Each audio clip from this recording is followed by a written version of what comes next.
செய்தியில 4 நாள் மழைன்னு சொன்னாங்க, அப்புறம் வரப்போது புயல்னு சொன்னாங்க. ஸ்கூலு காலேஜ் லீவுன்னு சொன்னாங்க, வெளியில சுத்தாத நோன்னு சொன்னாங்க. மழை வந்து வீட்டு கதுவ சாத்தணும், குளிர்ல நடுங்கி பெட்ஷீட்ட போத்தினும், போனுக்கு சிக்னல் கிடைக்காம எங்கணும், இருக்கத துண்ணுட்டு இருட்டுல தூங்கணும். காத்துல கூரைங்க பறந்து போச்சு, அங்கங்க ஒயரு அறுந்து போச்சு, ரோட்டுல மரம்லாம் சாஞ்சி போச்சு, கோலம் கொட்டை எல்லாம் நிரம்பி போச்சு.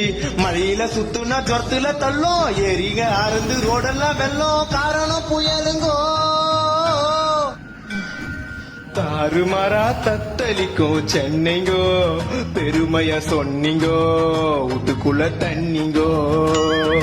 தாறுமாறா தத்தளிக்கும் சென்னைங்கோ, பெருமையா சொன்னீங்கோ, வீட்டுக்குள்ள தண்ணிங்கோ. காத்து மழையில காசிக்காரங்கெல்லாம் தண்ணியில அச்சு போச்சு. இப்ப ஏகப்பட்ட சனம் பசி பட்டினியா மழையில வாடி போச்சு. சின்ன மழை வந்தா கூட எல்லாம் மூழ்கி போது, எங்களை காப்பாத்துமா காப்பாத்துமா, பாத்தியம்மா முடியலம்மா. டேய் டேய், என்னடா பாட்டது? நீ கேள்விப்பட்டியா? மறுபடியும் இன்னொரு புயல் வருதான். எது? இன்னொரு புயலா?